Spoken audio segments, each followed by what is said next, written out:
To carry out their final takeover, they first removed banking regulations like the Glass-Steagall Act in the late 1990s. This allowed their front companies to issue unlimited credit to the world and to set up colossal Ponzi schemes, the likes of which the world had never seen. The scams were advertised by the controlled corporate media as completely legitimate. Because of the fantastic returns, private investors, corporations, state and local governments invested heavily. They had taken the bait, hook, line, and sinker. To destroy confidence, in late 2007, the bankers themselves began to badmouth the scams they had created. Next, the central bankers cut off the tsunami of fiat money that they had been using to pump up the bubble. When Congress and the public refused to write the finance oligarchs a blank check, the bankers began to engage in financial terrorism. They said that the world would go into another Great Depression unless their demands were met, further destroying confidence. The stock market instantly had its biggest one-day loss in history, but even that wasn't enough to force Congress to capitulate to the offshore banks. Senator Inhofe of Oklahoma and Congressman Brad Sherman of California, amongst others, told the world that the entire Congress had been threatened with martial law by the White House and the Treasury Department if they didn't pass the so-called banker bailout bill. The only way they can pass this bill is by creating and sustaining a panic atmosphere. That atmosphere is not justified.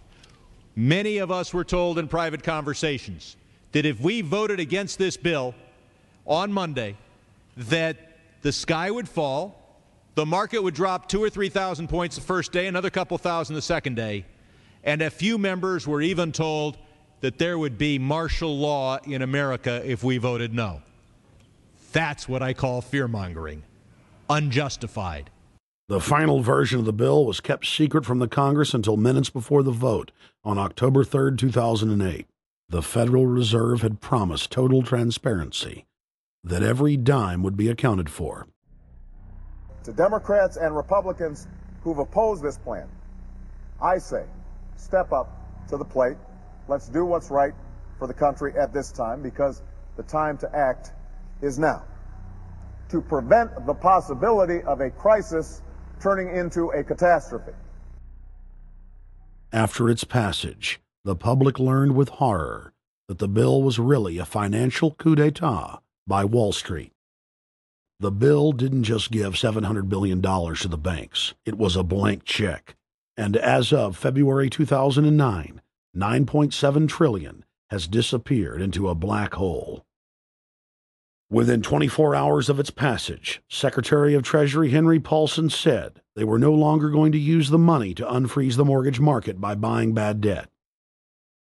We went to Congress. Illiquid assets look like the way to go. As the situation worsened, the facts change. I will never apologize for changing an approach or strategy when the facts change. Paulson has, in the meantime, admitted that the subprime mortgage crisis is not the cause, really, of the breakdown of the entire world banking system and the bankruptcy of most of the banks in London and in Wall Street. He said, we're going to buy up toxic assets, but we're not going to worry about subprime mortgages. What he's talking about is derivatives. Derivatives are the center of the crisis. He went on to say that where the money was going was a secret. I believe that banking institutions are more dangerous to our liberties than standing armies. If the American people ever allow private banks to control the issuance of their currency, first by inflation, then by deflation, the banks and corporations that will grow up around the banks will deprive the people of all property until their children wake up homeless on the continent their fathers conquered. The issuing power should be taken from the banks and restored to the people, to whom it properly belongs. Thomas Jefferson, 3rd President of the United States. Secretary Paulson came in with the Vice President and Fed Chairman Bernanke and made all these assurances that there was absolutely a critical, immediate need to get rid of the corrosive derivative products, all the different names for this and ubiquitous, sub-S retraded credit default swap, blah, blah, blah, blah. Okay? But they talked about them as though they knew what the hell they were. You got the money and you immediately said, what items, what auction? Now, the Treasury just basically cut that out of the bill. And what we have here is a situation where banks are hoarding the money that they're getting from the TARP. They're using the money to purchase other banks. And all of a sudden, the Treasury sent a signal to the banks, forget about it. We're going to give you the money that you want, and you do what you want with it. Unless you direct it specifically, it's not going to happen. I don't think anyone questions, Mr. Kashkari, that you're working hard. Our question is who you're working for. Throughout its passage, President Bush and Senator Obama worked in tandem to get Congress to pass the bill without even having time to read it, despite the fact that in major polls, 98% of the American people were against the bill. The leadership in both parties were for it. And I really want to commend Barack Obama, because as we were involved in the this and that and different provisions of the bill to persuade people, he really gave them confidence that this was the right decision for the American people, even though it wasn't, in our view, a great bill for them to vote on. I want to take a particular moment to also thank an individual who's not here, and that is Barack Obama, who made numerous calls not only to all of us, but to members of our caucus, and helped us gather the votes on the Democratic side to pass this legislation. Bankheads then bragged to the press that they were hoarding the bailout money and using it to buy up smaller, healthy banks and insurance companies. Their plan was working like a charm. Next, the central bankers loaned the federal government back $787 billion of our own money at interest for President Obama's so-called stimulus package.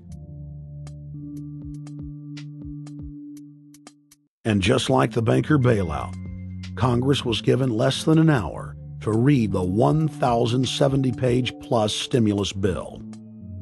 Barack Obama, who had pledged on the campaign trail to wait 5 days before a bill could be voted on so that the Congress and the people could have a chance to read it, said that the stimulus was too important and it had to be passed before anybody could see it or read it, or the crisis would turn into a catastrophe. Doing little or nothing at all will result in even greater deficits, even greater job loss, even greater loss of income, and even greater loss of confidence. Those are deficits that could turn a crisis into a catastrophe, and I refuse to let that happen. After its Friday passage, in gangster fashion, President Barack Obama took a 4-day vacation and said that there was no rush to sign it. The spending bill was really a takeover bill, designed to further federalize the states and to pay off rich donors that had donated to both parties. As the world slid deeper into depression, the bankers celebrated the fire sale that they had created. I believe the phrase burdens of the office is overstated. Yeah, it's kind of like, why me? Oh, the burdens, Why did the financial collapse have to happen on my watch? It's just pathetic, isn't it? Self-pity. And I don't believe President-elect Obama will be full of self-pity. With their access to unlimited fiat capital, they could now buy up sectors of the world economy not already controlled by them.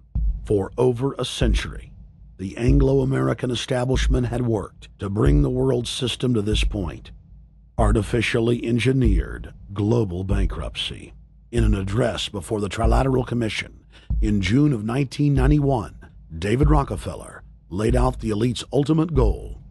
The supranational sovereignty of an intellectual elite and world bankers is surely preferable to the national autodetermination practiced in the last centuries. Now that the bankers were holding the world hostage, they issued their ultimatum.